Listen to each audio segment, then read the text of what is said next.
Jadi memang Bapak Ibu rahmati Allah, salah satu tugas kita ini mengenalkan sahabat-sahabat Nabi SAW ini kepada anak-anak kita sejak kecil supaya mereka bisa mengidentifikasi diri, aku tuh mirip siapa, kan gitu. Saya dulu berpikir apa pentingnya hadis iqtadu billadaini min ba'di, ambillah qudwah dari dua orang sepeninggalku, Abi Bakrin wa Umar, yaitu Abu Bakar dan Umar. Terus saya pikir-pikir betul juga ya, Rasulullah memberikan hadis ini menjadi hikmah yang sangat besar buat kita. Maksud saya begini Pak, meskipun Rasulullah itu uswatun hasanah, tapi kita ini kalau dituntut langsung meladani Rasulullah kadang-kadang agak susah, rumit. Kenapa? Karena Kanjeng Nabi itu saking sempurnanya, kilau ke milo, itu bikin mata kita silau gitu. Susah mau meladani Rasulullah, itu susah. Lah segala seginya sempurna begitu. Jadi bapak sempurna, jadi suami sempurna, jadi kakek sempurna, jadi tetangga sempurna, jadi anggota masyarakat sempurna, jadi pemimpin negara sempurna, jadi imam sholat sempurna, jadi mu'alim guru sempurna, jadi panglima perang sempurna, jadi apa? Semuanya sempurna. Mau meladainya gimana? Karakternya Nabi SAW itu bulat utuh sempurna. Itu agak susah diteladani. Tapi Rasulullah ternyata telah memberikan kepada kita jalan untuk meladani beliau dengan bersabda apa? Iqtadu billadaini min ba'di. Coba ambil qudwah dari dua orang sepeninggalku, Abu Bakar atau Umar. Kalau enggak Abu Bakar, ya Umar. Coba lihat umatnya Nabi Muhammad SAW. Itu karakternya kan kalau dibagi dalam dua garis besar, kalau enggak mirip Abu Bakar, ya mirip Umar. Iya. Sampean itu pasti mirip salah satu, mirip Abu Bakar atau mirip Umar. Mirip Abu Bakar yang lembut, gitu ya. Tapi teguh. Nah ini yang sering keliru. Bukan lemah lembut Abu Bakar itu. Abu Bakar itu kuat lembut. Lembut tapi teguh, Masya Allah, gitu ya. Gimana nggak teguh Abu Bakar yang lembut itu ketika peristiwa Isra Mi'raj? Orang-orang kafir Quraisy mengatakan, ya Abu Bakar, kami dulu bilang Muhammad gila tapi belum ada buktinya. Oh sekarang itu ada buktinya. Kata Abu Bakar, apa buktinya? Lah Muhammad bilang semalam dia di Baitul Maqdis pagi-pagi sudah cerita-cerita sama kita. Itu kalau nggak gini kan enggak gitu. Kata orang-orang Quraisy, kata Abu Bakar, apakah kalian mendengar sendiri Rasulullah SAW? Beliau bilang begitu. Bener. Dia bilang gitu, gila kan? Ya enggak, kata Abu Bakar. Kalau Nabi yang bilang begitu ya saya percaya. Kata orang itu. Enggak mungkin Abu Bakar, kamu pernah belum ke Baitul Maqdis? Pernah. Berapa lama perjalanan kalau pulang ke sini? Sebulan. Lah itu ngerti sebulan. Lah kok Muhammad bilang semalam dia masih Baitul Maqdis, paginya sudah di sini. Kok kamu percaya? Lah percaya, yang bilang beliau, masa saya enggak percaya? Gara-gara ngeyel ini Abu Bakar digebukin sampai pingsan di depan Ka'bah, diseret pulang ke rumah. Begitu siuman, apa yang ditanyakan pertama? Bagaimana keadaan Nabi Sallallahu Alaihi Wasallam? Kata orang-orang, Nabi baik, selamat, alhamdulillah. Bagaimana keadaanmu sendiri? Kalau Nabi SAW selamat, semua baik-baik saja. Ini Abu Bakar As-Siddiq radhiyallahu anhu. Makanya kita ini kuat gitu dan lembut. Abu Bakar As-Siddiq, orang lembut kalau nggak hati-hati jadi lembek. Iya kan? Ini lembut orangnya. Ternyata setelah didalami lebih jauh bukan lembut itu, lembek. Apa-apa yahyo nggak bisa bilang tidak gitu. Selembut-lembutnya Abu Bakar bilang tidak ya tidak gitu ya. Tapi bagaimana kemudian beliau berkokoh dengan keputusannya untuk memerangi orang-orang yang menolak membayar zakat. Umar saja sampai terheran-heran. Lah seluruh penjuru dunia sedang memusuhi Islam. Romawi nyiapkan pasukan, Persia menggelar latihan perang gitu ya. Orang-orang Yaman keluar dari Islam, Al-Aswad Al-Ansi jadi nabi palsu, Musailimah Al-Kadzab mendirikan kerajaannya di Yamamah dengan wahyu-wahyu palsu. Semua Bani Tamim, Fazaroh, banyak yang murtad. Lah kok ini cuma menolak bayar zakat mau diperangi. Lu koncone njuk sapa lek gitu. Kata Sayyidina Umar, kalau semua kau perangi ya Khalifah Rasulullah, kita mau sama siapa? Oh itu kamu perangi itu orang yang cuma nolak bayar zakat loh, masih sholat loh, kata Umar, masih sholat ya Khalifah Rasulullah, mereka itu masih sholat. Kata Abu Bakar apa? Umar, nggak tahu apa? Di dalam Quran perintah sholat sama zakat disatukan sama Allah. Wa aqimus shalah wa atuz zakah. Kalau ada orang yang mau memisahkan sholat dengan zakat akan kuperangi sampai habis. Abu Bakar As-Siddiq, lu katanya ini lembut, kok galak gitu. Kalau sudah dituntut untuk menjadi teguh, Abu Bakar As-Siddiq yang paling teguh. Abu Bakar itu tahu kapan sedih, kapan jangan sedih. Wong mau ditinggal Rasulullah sudah nyicil sedih duluan.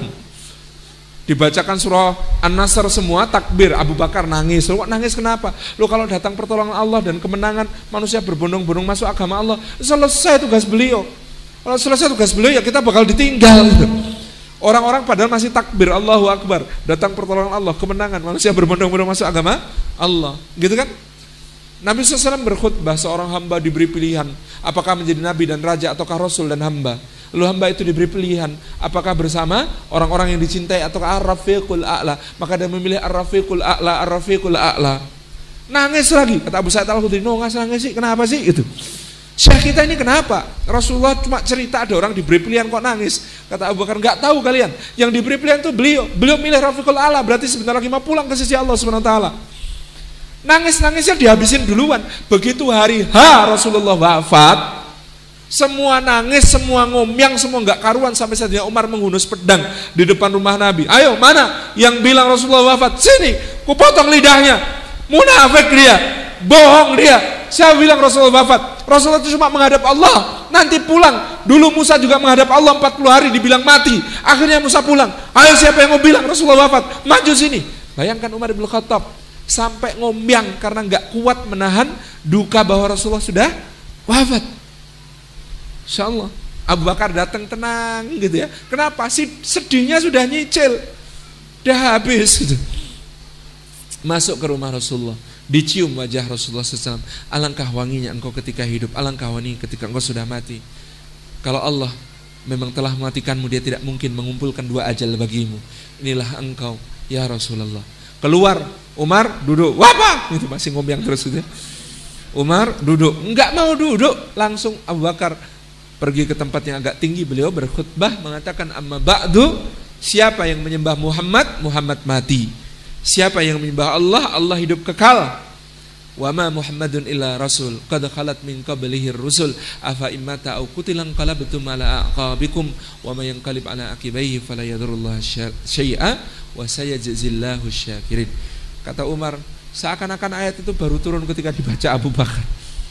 Luruh Umar, pedangnya jatuh, dia terduduk lemes, kemudian baru menangis dengan tangisan sadar bahwa Rasulullah benar-benar sudah wafat. Itu lembut, teguh. Ceritakan Abu Bakar pada anak-anak kita. Siapa tahu anak-anak kita kemudian nanti bilang, aku tuh mirip Abu Bakar. Kalau sudah seneng mirip Abu Bakar, dia itu nanti nggak perlu kita bacain ceritanya, Pak. Googling sendiri, nyari-nyari sendiri, nyari bukunya sendiri, baca sendiri. Kenapa? Karena identifikasinya sudah dapat. Aku tuh mirip Abu Bakar. Membacakan cerita Umar. Oh, aku tuh mirip Umar. Kenapa? Buala rek aku rek.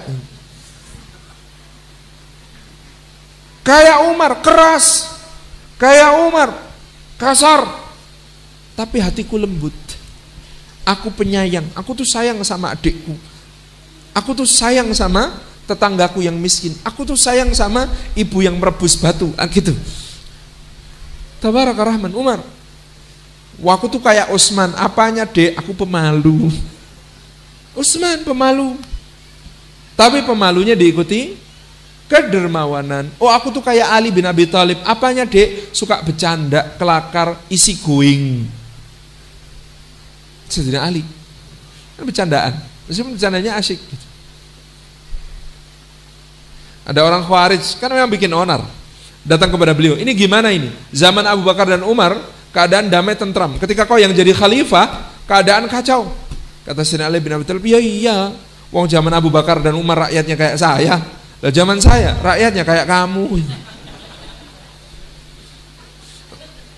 Kan kena gitu jawabannya gitu. Ketika Abdurrahman bin Muljam menghantamkan pedangnya ke kepala beliau radhiyallahu anhu, darah mengucur sampai ke jenggot beliau, menetes-netes. Beliau bertanya, ini darah siapa? Darah engkau ya Amirul Mukminin. Siapa yang membunuhku? Ini orangnya, Abdurrahman bin Muljam. Kenapa kau membunuhku ya saudara? Pedang itu harganya 1000 dirham. Kulumuri dengan racun seharga 1000 dirham.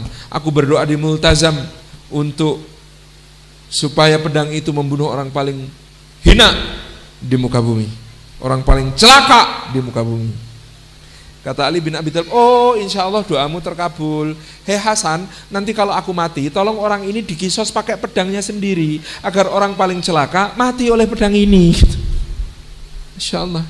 Itu jelang wafat masih bercandaan begitu. Ini candanya benar. Tabaraka Rahman. Itu bercanda. Tapi orang bercanda kalau nggak hati-hati, jadi nggak serius segala hal. Tapi Sayyidina Ali itu banyak bercanda, tapi kalau sudah urusan serius, paling serius. Lo top scorer perang Badar, perang Uhud, sampai perang Khandaq siapa? Ali bin Abi Thalib, top scorernya bunuh musuh, beliau. Gitu ya. Ini kalau orang suka bercandaan doang tapi nggak top scorer, ya mana bercandaannya gitu. Sayyidina Ali bercandaan iya, tetapi top scorer gitu. Masya Allah ya. Ada yang bilang, aku kayak Tolha. Kenapa kok kayak Tolha? Betah sakit, 70 luka, jemari hilang 2, tempurung lutut hilang 1, tubuh bersimbah darah masih bisa melindungi Nabi SAW dan mengatakan, ya Rabbi khud bidami hatal yaum hatta tardo, ya Allah ambil darahku hari ini sampai kau ridho. Ketika Nabi SAW akan dinaikkan ke sebuah batu, kepelorot 3 kali, Tolha dengan badan yang sudah berlumuran darah ambruk di bawah batu, kemudian mengatakan, ya Rasulullah naiklah ke batu dengan bertumpu pada tubuhku, sampai Rasulullah nangis mengatakan, aujabat Tolha, aujabat Tolha, Tolha wajib masuk surga, Tolha wajib masuk surga. Masuk surga kok wajib Pak? Kayak Anda dibilang terancam kumlot. Wah, ini kuliahnya terancam kumlot. Insyaallah. Itu kan luar biasa gitu ya beliau radhiyallahu anhu. Oh aku ini terengginas, ahli bela diri. Oh kayak Zubair ya. Oh aku ini bad boy tapi anak mama. Oh kayak Sayyidina Sa'ad bin Abi Waqqas ya. Sa'ad bin Abi Waqqas kan bad boy, dalam arti beliau mengatakan padahal anak bangsawan tapi bergaulnya sama orang-orang gelandangan, sama orang-orang terpinggirkan, sama budak-budak Sayyidina Sa'ad bin Abi Waqqas itu. Dan beliau mengatakan aku adalah orang ketiga yang bersyahadat dan aku adalah orang pertama yang menumpahkan darah di jalan Allah. Lah digangguin sebagai seorang muslim, orang mukmin, umur lagi belasan tahun, emosi ke bawah, pats di bawahnya ada tulang rahang unta, saut samplokkan kepada orang yang gangguin dari orang kafir Quraisy itu, berdarah-darah, jempling-jempling gitu yang disamplok gitu ya. Bad boy kalau di luar, di rumah anak mama, ibunya mau kok makan nggak tegaan, tunggu nih, bu makan bu makan toh bu gitu. Sampai 3 hari Tabarakar Rahman. Baru kemudian setelah itu dia mengatakan, ibu, kalau ibu punya 100 nyawa, keluar satu persatu dan Anda dipaksa menyaksikan sakratul maut ibu yang sangat menyakitkan, tapi kalau itu ditujukan untuk membuat Anda meninggalkan Muhammad sallallahu alaihi wasallam dan agamanya, wallahi ibu enggak akan saya lakukan. Tapi inilah anandamu di sini di sisimu, membujuk ibu untuk makan, makanlah bu. Sampai akhirnya ibunya yang kalah, sampai akhirnya ibunya yang luluh. Tabarakar Rahman. Abdurrahman bin Auf, good boy, sejak kecil rajin belajar gitu ya, tekun berlatih, jadi pedagang juga kemudian, masya Allah. Abu Ubaidah bin Al-Jarrah, amanah, lisannya amanah, akuntansinya amanah gitu ya, jadi panglima amanah, segala urusan amanah. Umar bin Khattab itu pernah nyuruh budaknya, ini tolong antar ke Abu Ubaidah 4.000 dirham, 280 juta rupiah Pak, 40.000 dirham, 4.000 dirham, bawa ke Abu Ubaidah. Jangan langsung pulang, nanti perhatikan apa yang lakukan Abu Ubaidah dengan uang ini. Itu diantar sampai ke sana, Abu Ubaidah langsung bilang kepada budaknya, ayo bantu aku bagi-bagi, dibagi-bagi langsung, habis tidak bersisa. Budak Umar lapor, ya Amirul Mukminin begini-begini. Umar menangis, meneteskan air mata. Segala puji bagi Allah yang telah membuktikan bahwa prasangka baikku kepada sahabatku benar. Enggak mungkin Abu Ubaidah dikasih kok dipek dewek, enggak mungkin. Pasti dibagi-bagi sampai habis, dan itu yang terjadi.